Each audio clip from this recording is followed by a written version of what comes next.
Hello and welcome to the channel.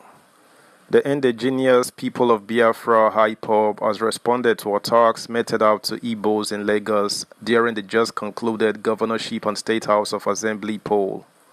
While advising its indigents to stop investing in the state and contemplate coming back home, they insisted that justice will be served.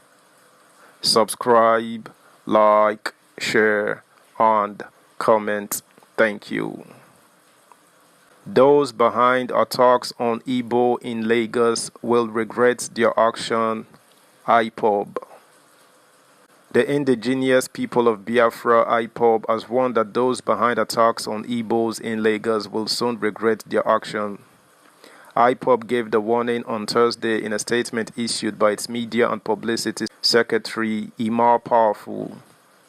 Daily Trust gathered that IPOB's reaction followed the recent intimidation of the Igbo in various parts of Lagos during the February 25th and March 18th polls in the state. According to the statement, IPOB vowed to confront henceforth any undue molestations of the Igbo in Lagos. The secessionists, however, warned Indigbo to stop investing in Lagos, urging them to start making preparations for mass exit from Lagos soonest, noting that in the interim they should form gallant groups to defend themselves from any physical harm. The anti-Igbo sentiments, threats, attacks and abductions of Igbo traders, residents and businesses, threatening them to vacate Lagos is a threat to the entire Biafra nation.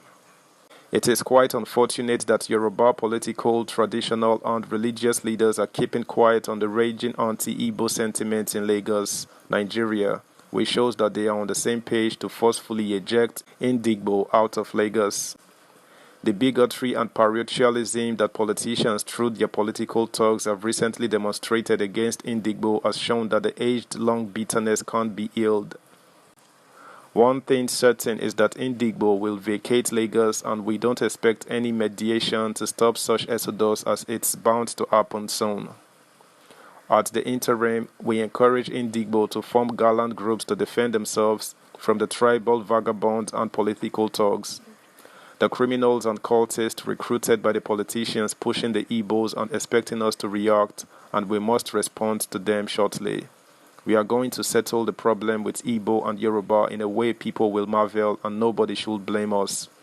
Igbos have been monitoring these criminals. Those behind these devilish activities against Indigbo must regret their actions soon.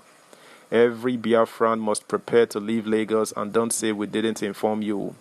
We are urging Indigbo, both men and women, to prepare to vacate Lagos. Only a person who doesn't have a place will be annoyed when your host asks you to leave his or her house.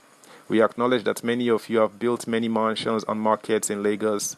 You have a choice of selling those properties, mortgage them or lease them while you journey to your fatherland for your safety, it stated. According to IPOB, the Igbos have existing markets in all parts of the eastern region that are enough to accommodate all those relocating from Lagos to east. It's noted that the international markets in Ebonyi, Imo, Abia, Enugu, and Anambra states are enough to accommodate all the businesses ready to relocate to the region.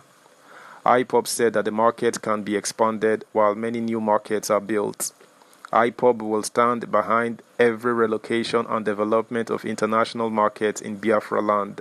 Therefore, we urge the newly elected governors and House of Assembly members in the eastern region to work with communities to make land available in every province for international markets and industrialization projects. Again, we have to be involved in making sure that our people bring back their motor spare parts, and we expect other markets to relocate from Lagos to Igbo land. We advise them to start it quickly. We are delighted that our people are realizing that Nigeria is not for them, and the thought of relocating their businesses back to the eastern region is long overdue. Those in Lagos should know that they are not in any way doing better than the businesses in the eastern region. They should come back to avoid losing their precious lives and properties to the hooligans working for political conspirators, it added. Subscribe, like, share, comment, and please turn the notification bell on. Thank you.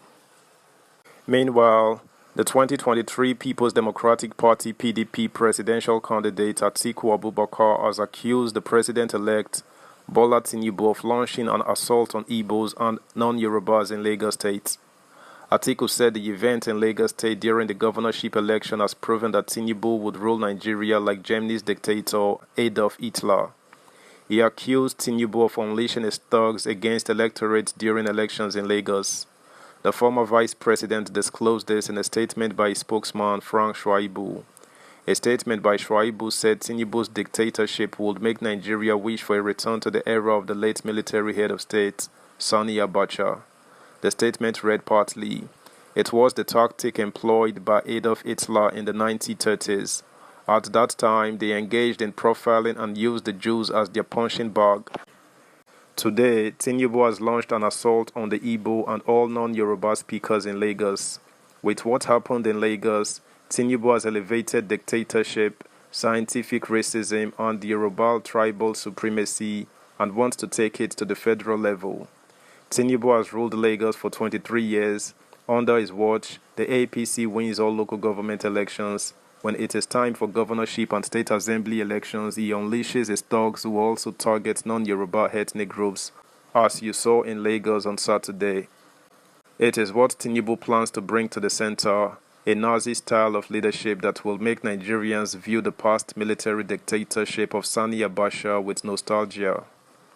Prior to Saturday's governorship election, Igbos were attacked in Lagos State.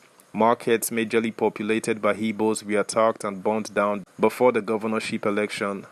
During the election, some thugs believed to be loyal to the All Progressives Congress (APC) warned Igbos against coming out to vote. The attacks followed the victory of the Labour Party LP presidential candidate Peter Obi in Lagos State. Also, Prophet Chukwuemeka Ohanaemere, better known as Odumeje, has knocked political leaders and appointees over the state of Nigeria. The cleric stated that the people were suffering because those in high offices neglected them while enriching themselves. Odumeje, in the latest sermon, lamented that Nigeria is going down every blessed day, while other nations say its citizens as nothing. The spiritual leader of Mountain of Holy Ghost Intervention and Deliverance Ministry also condemned the disenfranchisement of Igbos in Lagos. On intimidation and attacks witnessed during the March 18 governorship and House of Assembly election, he said, "The world saw everything very clear." That's the news, guys. Thanks for listening.